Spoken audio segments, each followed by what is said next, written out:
कवितावली में दूसरी सूक्ति कह रही है, इसका प्रसंग क्या होगा समझ लीजिए। इसमें आप कहेंगे कि लंका दहन में हनुमान जी के द्वारा लंका को किस प्रकार से क्षति पहुंचाई गई है, इसके बारे में बताया जा रहा है।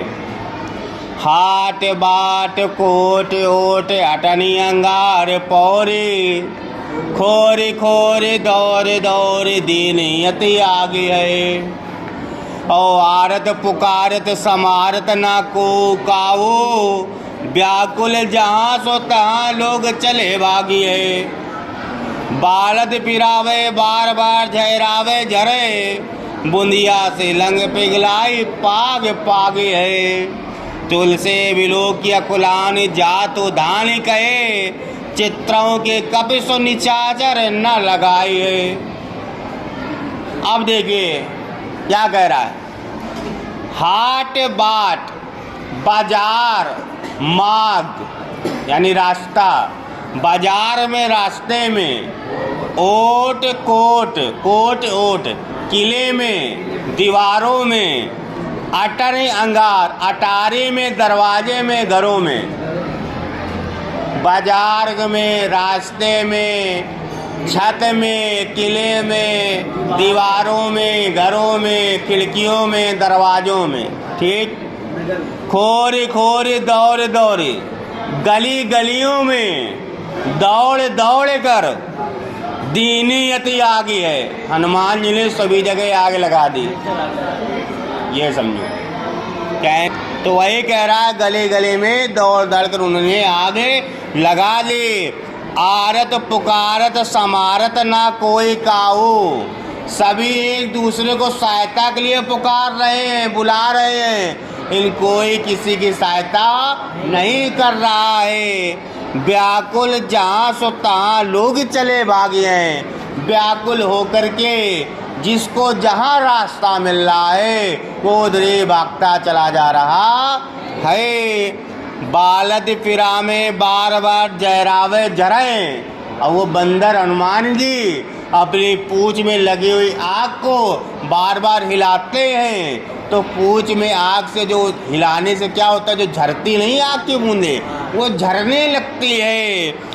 बूंदिया सी लंग पिघलाई पाग पागवे, और ऐसा लग रहा है जो सोने की लंका में आग लगा दी, सोना पिघलता है, सोना भी पिघल रहा है। तो लग रहा है वो पिघला हुआ सोना बूंद के रूप में वो उसको पागना चाहते हैं, यानी फाकना चाहते हैं। ऐसा उन्होंने वातावरण कर दिया।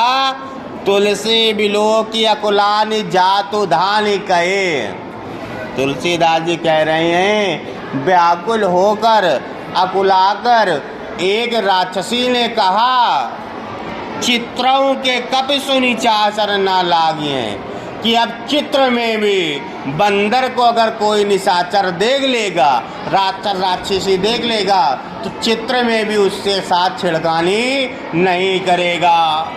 जीवित आ जाएगा तब तो नहीं करेगा, अब चित्रों से छिड़कानी नहीं करेंगे, ठीक। तो पूरे का जो भावार्थ है वो ये होगा कि बाजार में, नगर में, रास्ते में, किले में, दरवाजे में, घरों में, खिड़कियों में, गली गली में हनुमान जी ने घूम घूम कर सभी जगह अग्नि लगा दी है। सभी लोग एक दूसरे को सहायता के लिए बुला रहे हैं, लेकिन कोई किसी की सहायता नहीं कर रहा है। व्याकुल होकर के जिसको जहाँ रास्ता मिल रहा वह उधर भागता जा रहा है। हनुमान जी बार बार अपनी पूंछ को हिला करके उसकी बूंदों को झाड़ते हैं। ऐसा लग रहा है जैसे लंका को पिघलाकर बूंदी के रूप में वह पान करना चाहते हो। तुलसीदास जी कह रहे हैं, यह देख करके व्याकुल होकर के एक राक्षसी ने कहा कि अब जितने भी निशाचर हैं, यानी राक्षस राक्षसी हैं, ये चित्र में भी किसी बंदर के साथ छिड़कानी नहीं करेंगे।